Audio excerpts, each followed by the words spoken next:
Pour commencer cette année 2015, on va parler de crise.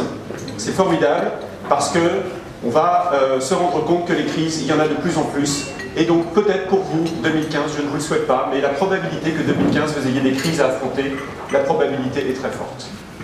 Et si vous êtes ici aujourd'hui, ce matin, si vous vous intéressez à ce sujet de la com de crise, c'est sans doute parce que, en tant que leader, vous savez que les crises vont vous mettre à l'épreuve. Et c'est dans la crise qu'on reconnaît les leaders. Dans tous les cas de crise que j'ai eu à gérer pour des grandes entreprises ou des plus petites en France, c'est toujours à ce moment-là qu'on a vu les vrais leaders s'affirmer. Qu'est-ce qu'on attend d'un leader au moment d'une crise, d'abord et avant tout? On attend de lui d'être, peut-être la meilleure image, c'est de dire on attend de lui d'être une éponge. C'est quelqu'un qui va absorber le stress, qui va absorber l'angoisse, qui va absorber la tension qui se déverse dans l'organisation et qui va faire en sorte que les gens autour de lui ou autour d'elle ne vont pas sentir ce stress. Car vous le savez tous, on le voit dans nos vies quotidiennes, quand on est stressé, on analyse mal l'information, on ne comprend pas les signaux qui arrivent autour de nous, on ne prend pas la bonne décision et on ne se rend pas compte qu'on n'a pas pris la bonne décision. Et si vous n'êtes pas capable d'être des éponges, alors vous n'êtes pas vraiment des leaders. Un leader, c'est quelqu'un qui sait qu'il n'a pas la solution, mais qui va emmener les autres vers une solution. Donc c'est ça qu'on va voir ce matin. Alors, nous vivons dans un monde de crise. Pourquoi ? Eh bien, nous vivons dans un monde de crise parce que les entreprises l'acceptent, la crise. La culture du risque dans les entreprises a évolué d'une manière phénoménale. Il y a quelques années, tout le monde me disait « Nous cherchons absolument à éviter les crises. Nous sommes très prudents, nous faisons attention. » Et aujourd'hui, dans les entreprises, j'entends un discours complètement différent. On me dit « On va prendre des risques, on va accepter l'opportunité d'une crise. » Pourquoi ? Parce que la compétition est de plus en plus forte, parce qu'il faut aller vite, parce que les entreprises sont mondialisées et que votre supply chain, quelquefois, est à l'autre bout du monde. Et quand les gens qui vous fournissent sont à l'autre bout du monde et pas de l'autre côté de la rue, vous ne contrôlez pas très bien ce qu'ils font. Quand Apple a une crise d'image parce que les iPhones sont fabriqués par Foxconn et que les gens se suicident chez Foxconn parce que les conditions de travail sont terribles, c'est l'exemple même de ce monde globalisé, de cette supply chain globale qu'on ne peut plus contrôler. Il faut aller de plus en plus vite. Si les concurrents lancent un produit ou une technologie avant vous, vous êtes perdant. Donc vous devez absolument lancer cette technologie avant même qu'elle soit fiabilisée. Et puis tout le monde est obsessionnel du ROI, de la réduction des coûts. Tout le monde rogne sur les coûts pour aller plus vite, pour gagner plus d'argent. Et c'est pour ça qu'on accepte de prendre plus de risques. La culture du risque dans les organisations est devenue quelque chose d'extraordinairement permissif. Aujourd'hui, sans doute dans vos organisations, vous avez les compliance departments. Vous avez des départements de communication corporate. Regardez, il est fort probable que les compliance departments emploient autant de personnes que dans le marketing et l'innovation. Aujourd'hui, la culture du risque est devenue aussi importante humainement en termes de capital humain que la culture de l'innovation. Toutes les grandes entreprises sont concernées, même les plus sérieuses, même les plus technologiques, même celles dont on pense qu'elles emploient les meilleurs rocket scientists. Toutes les entreprises lancent des produits avant qu'ils aient été défiabilisés. C'est le cas du Boeing 787. Le fleuron de la technologie Boeing est sorti, et vous vous en souvenez sans doute. Tous les Boeing ont été cloués au sol parce que les avions prenaient feu en volant. Il a fallu démonter tous les systèmes. Boeing savait que ce risque existait, il était documenté, il y avait des chiffres qui montraient la probabilité que l'avion se mette à brûler, mais il fallait lancer cet avion avant la 350 d'Airbus. Toutes les grandes marques, même les plus prestigieuses aujourd'hui, acceptent de lancer des produits, de les laisser se fiabiliser sur le tas. C'est-à-dire que c'est le conducteur, c'est le client, c'est l'utilisateur qui va essuyer les plâtres. Culture du risque donc, le premier facteur de multiplication des crises. Et puis il y a aussi le fait que nous sommes dans une société de la responsabilité. L'opinion publique n'accepte plus que les entreprises soient non responsables. Le premier réflexe de l'opinion aujourd'hui, c'est de dire qui est coupable, qui a fait ça. À une certaine époque, on pensait c'est la fatalité, c'est le monde, c'est comme ça, c'est compliqué. Eh bien non, aujourd'hui, avec les blogs, avec le web, avec Twitter, tout le monde veut tout savoir tout de suite. Et même les gens qui ne savent rien prétendent qu'ils savent des choses. Nous vivons donc dans une société de l'expression, où tout le monde parle, et surtout nous vivons dans une société de la défiance. Quand j'ai commencé ce métier, il y a 20 ans, je suis un vieil homme, ça ne se voit pas, parce que j'ai roulé ma bosse, la puissance était une chose positive. Lorsqu'une entreprise faisait une campagne corporate, elle mettait sa puissance en avant. Parce que quand on voyait la puissance, on se disait c'est bien, une entreprise puissante, elle va pouvoir faire des choses utiles pour nous, j'ai confiance. Cela s'est totalement retourné en l'espace de 20 ans. Plus vous êtes puissant, plus les gens vous détestent. Car la puissance, c'est mal. Les gens ont l'anticipation que si vous êtes fort, vous allez utiliser cette puissance pour les tromper ou les manipuler. Regardez toutes les campagnes corporate aujourd'hui, elles sont basées sur la proximité, sur l'humain. On fait du downsizing. On ne dit plus qu'on est présent dans 85 pays, qu'on a 600 métiers, qu'on est super fort. On dit « Oh, avant tout, ce qui compte, c'est que le matin, quand on se réveille, notre client pense à nous et nous aime. » Donc nous vivons dans une société du soupçon, de la critique, et toutes les entreprises sont exposées. Starbucks fait des choses formidables en communication corporate, mais quand Starbucks refuse de payer ses impôts en Grande-Bretagne, maintenant les gens envahissent les restaurants, maintenant il faut rentrer des SDF dedans pour leur donner du café, maintenant ils empêchent Starbucks de travailler normalement en Angleterre. Nous vivons dans un monde de crise et la mauvaise nouvelle ce matin, c'est qu'il n'y a pas de recette pour faire face à la crise. Il n'y a pas de solution toute faite, bien entendu. Il faut avoir le génie de l'improvisation dans les crises. Donc on ne peut pas apprendre la com de crise. Eisenhower, qui est un grand général et qui connaissait les crises, il était aussi, en plus d'avoir participé au débarquement, il était président des États-Unis, il disait « On ne peut pas aller à l'ennemi sans avoir un plan, mais on sait bien qu'aucun plan ne résiste à la bataille. » Donc il faut avoir un plan, il faut avoir une carte dans sa tête, en sachant que tout ça va être bouleversé. Alors donc nous vivons dans un monde de crise. Mais pourquoi la crise c'est formidable? Pourquoi il faut ne pas avoir peur de la crise? Et pourquoi il faut penser à la crise comme quelque chose de positif? Un personnage assez ancien livre la clé de l'intérêt de la crise. Le mot crise vient du grec crisis, qui est un concept médical en fait. Et Hippocrate disait la crise c'est formidable. Parce que la crise c'est le moment où le malade atteint le point culminant de sa maladie. C'est là où la fièvre est la plus haute, c'est là où il se met à trembler, c'est là où on pense qu'on va le perdre. Et pourquoi c'est bien? Parce que c'est le moment où la situation est paroxystique qu'on peut faire le bon diagnostic. Un bon médecin, il sait qu'il ne peut pas vous guérir tant que vous n'êtes pas vraiment malade. Si vous allez trop tôt chez le médecin, il vous renvoie chez vous. S'il veut garder votre clientèle, il vous donne un médicament, il sait très bien qu'il vous donne une molécule qui n'a rien à voir avec votre maladie. Attendez d'être vraiment malade, attendez d'être dans la crise, et c'est là où vous pourrez être guéri. Pour les organisations, il en va comme des organismes.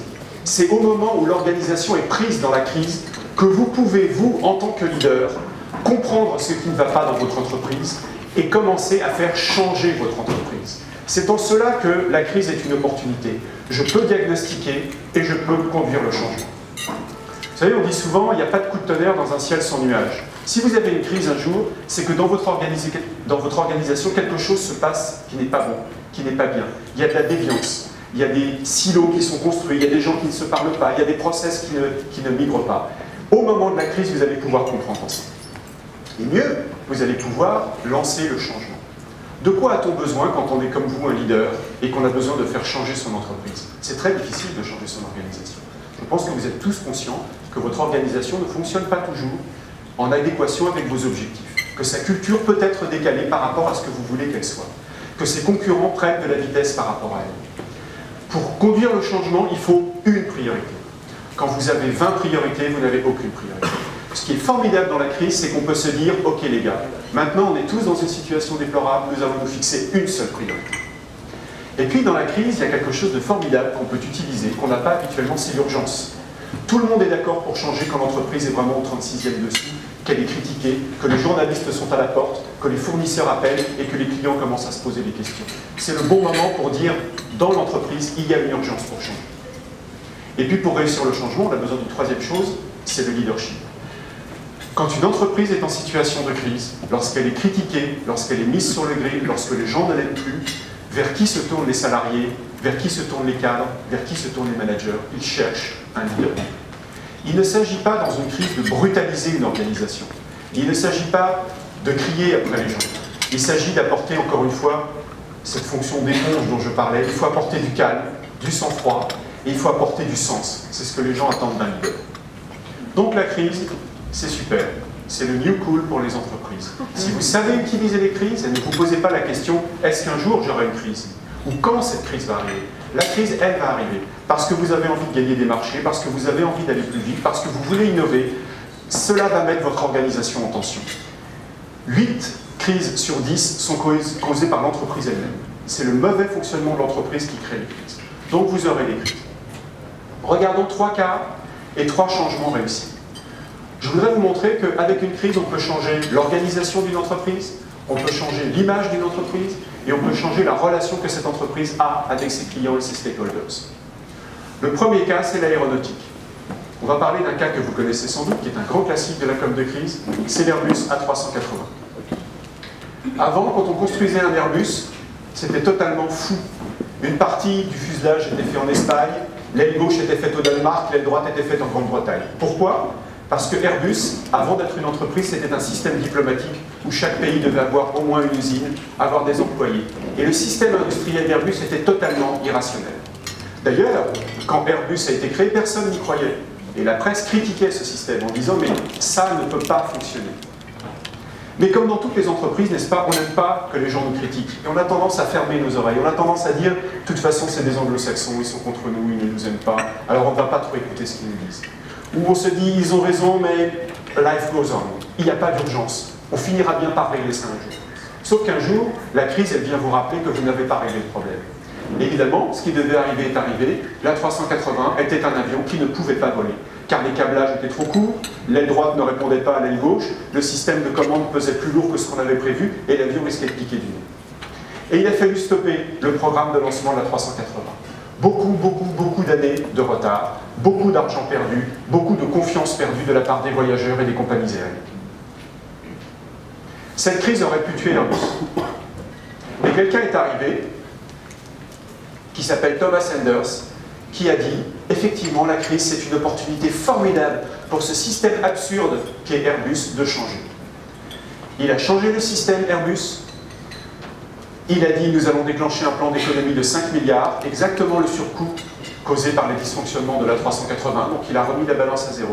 Il a changé le système Airbus. Après la sagesse grecque, un peu de sagesse chinoise, vous savez sans doute que crise, en chinois, est la composition de deux idéogrammes. L'un veut dire risque, l'autre veut dire chance. Si on fait un peu d'épigraphie, c'est amusant de regarder à quel point le signe qui signifie chance est compliqué et difficile à saisir. Eh bien, Thomas Enders, en tout cas, il a compris ça. Il a compris que le danger pour Airbus, c'était l'immobilité. Ce n'est pas la crise le problème. Une crise, c'est pas grave. Les gens vous pardonnent et surtout les gens oublient. La plupart des crises qui ont eu lieu il y a 6 mois, les gens ne s'en souviennent pas. Ce qui arrive aujourd'hui à Sony aux États-Unis avec le film The Interview, dans 2 ou 3 mois, tout le monde l'aura complètement oublié. La crise n'est pas un problème. Elle n'est un problème que si vous ne saisissez pas l'opportunité de changer votre entreprise. Parce que ce qui s'est passé pour la 380, si Thomas Enders n'avait pas changé Airbus, se passerait à nouveau pour le nouvel avion. Donc le schéma de la crise est le suivant. Votre entreprise va plus ou moins bien, elle a des défauts, mais on ne veut pas les voir. Et puis la crise vous fait descendre tout en bas, en termes de morale, d'estime de vous-même. Il faut reconstruire le système, et pas comme il était avant. Il faut profiter de la crise pour reconstruire un système qui a montré qu'il était faillible. Un grand gourou du management, dans un de ses livres, a dit un jour « Want something new, manufacture a crisis ». Là, c'est un fou. Il nous invite à créer des crises nous-mêmes. Il nous invite à être nous-mêmes les facteurs de crise dans notre entreprise. Qu'est-ce qu'il voulait dire par là? Drucker. Il voulait dire que le principal capital d'une entreprise, c'est le capital humain. Et la théorie de Drucker, c'est que lorsqu'il y a une crise, le capital humain prend de la valeur. Parce que les gens sont plus solidaires. Parce que les gens se mettent à se parler entre eux. Parce que les gens se disent vraiment « we screwed up ». Comment on peut s'en sortir ensemble? Tous les silos, toutes les barrières, toutes les jalousies, les incompréhensions, les jeux d'appareil, toute la bureaucratie, elle s'évanouit pendant ce petit temps, cette petite parenthèse enchantée qu'est la crise, parce que tout le monde est conscient qu'il faut travailler ensemble. La crise peut être une opportunité pour changer l'organisation. Dans le deuxième cas, on va voir que la crise peut être une opportunité formidable pour changer votre image. Le meilleur constructeur automobile du monde a eu aujourd'hui une fois une voiture qui s'est retournée dans un test qu'on appelle le test de l'élan. Il s'agit de faire slalomer une voiture à 70 km/h entre des pylônes et regarder combien elle prend de roulis. La classe A, elle a pris un peu plus de roulis qu'elle aurait dû et elle s'est retournée. C'était 15 jours avant son lancement officiel dans les concessions Mercedes-Benz. Quand on est le King of Cars, c'est une grande crise. La réponse de Mercedes-Benz, observons-la. Dans un premier temps, Mercedes-Benz a dit « Oh, mais ça, ce n'est pas notre faute. Les pneus que nous a livrés Bridgestone ne sont pas d'une mauvaise qualité. Nous allons changer les pneus. » Et puis, comme on leur a dit quand même, vous pensez que ça suffit? Ils ont dit « Oh, mais vous savez, c'est suédois, parce que le magazine malheureusement était suédois. Vous savez, ces Suédois sont des grands idiots, ils ne savent pas conduire comme nous les Allemands, et s'ils ont retourné la voiture, c'est qu'ils n'ont pas respecté le test de l'élan. » Et quelqu'un a dit « Oui, mais quand même, Madame Michu, quand elle achète votre voiture, elle n'est ni suédoise ni allemande, elle ne sait pas conduire. Et si un journaliste suédois, si bête soit-il, se retourne, ça veut dire que Madame Michu, elle aussi, elle peut se retourner avec votre voiture. » Et donc Mercedes, ils ont compris qu'ils avaient un problème. C'est l'occasion pour moi de vous dire que les crises, ce n'est pas le problème qui arrive à l'entreprise. Vous pouvez avoir un produit défectueux. Vous pouvez avoir un directeur financier qui a volé dans la caisse. Vous pouvez avoir un service qui ne fonctionne pas. Ce n'est pas un problème. Tout le monde est prêt à vous pardonner. La crise, elle vient quand vous ne réagissez pas bien à ce problème. Si vous cherchez à cacher un problème, si vous cherchez à nier le problème, c'est là que la crise commence. C'est pourquoi je dis que ce sont les crises elles-mêmes qui fabriquent les problèmes. Être attaqué par un hacker, c'est pas un problème. Ça arrive à tout le monde. Même la CIA, elle se fait pénétrer par des hackers. Là où Sony a eu un problème, c'est que Sony a dit « Oh, nous sommes attaqués par des hackers !» Eh bien, nous annulons le lancement du film. Dans le pays de la liberté d'expression, dans le pays, l'Amérique, du premier amendement, vous ne pouvez pas priver les Américains de regarder un film. C'est Sony qui a créé la crise. C'est Mercedes-Benz qui a créé cette crise en réagissant mal à l'accident de la classe 1. Qu'est-ce qu'on a fait quand on est intervenu chez Mercedes-Benz? On leur a dit « Arrêtez tout ». Vous avez une image d'entreprise arrogante, fermée, inhumaine. On pense qu'il n'y a pas de cœur en vous. Vous n'avez aucune compassion. Les gens auraient pu se tuer avec cette voiture et vous accuser Bridgestone alors que vous êtes Mercedes-Benz. On leur a fait changer de programme, changer de mindset et on leur a dit ouvrez l'entreprise. Faites venir les journalistes chez vous. Oubliez la classe 1 5 minutes et travaillez sur l'image de marque de Mercedes-Benz. Expliquez à quel point vous êtes des gens formidables.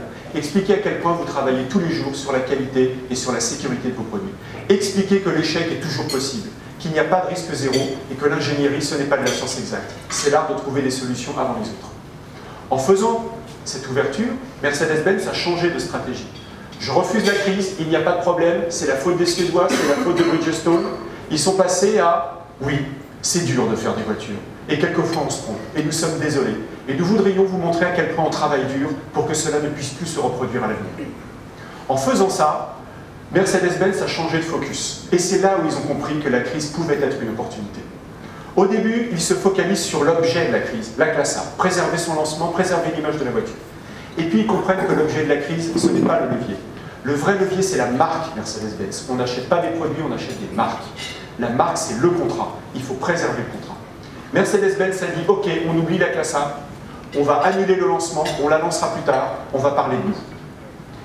Ils ont compris que c'est la réputation de Mercedes-Benz qui permettait de trouver le levier d'image. En faisant rentrer pour la première fois les journalistes dans les centres d'études, ils ont changé l'image que les journalistes avaient de l'entreprise. Et ils ont pu raconter leur histoire. Oui, nous sommes Mercedes-Benz, et tout Mercedes-Benz que nous sommes faillibles, et nous voudrions vous expliquer tout ce que nous allons faire pour devenir un peu moins faillibles que nous sommes aujourd'hui. Cette publicité est la publicité de relancement de la classe A, après que le produit ait été sérieusement corrigé.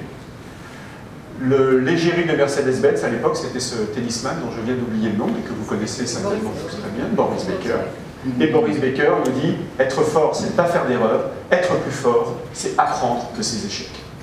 La campagne de relancement de la classe A jouait explicitement sur ce problème. On y voyait un papa et son fils marcher sur un lac gelé. Ils n'arrêtaient pas de tomber, et c'est seulement quand ils ont rejoint la classe A au milieu du lac qu'ils ont retrouvé la stabilité. C'était une façon de dire, nous avons été comme cet enfant, et vous, le grand public, vous êtes un peu comme notre père, vous nous avez appris à échouer. Vous savez, les Anglais disent « learn to fail or fail to learn ». Apprenez à échouer, ou sinon vous échouerez à apprendre.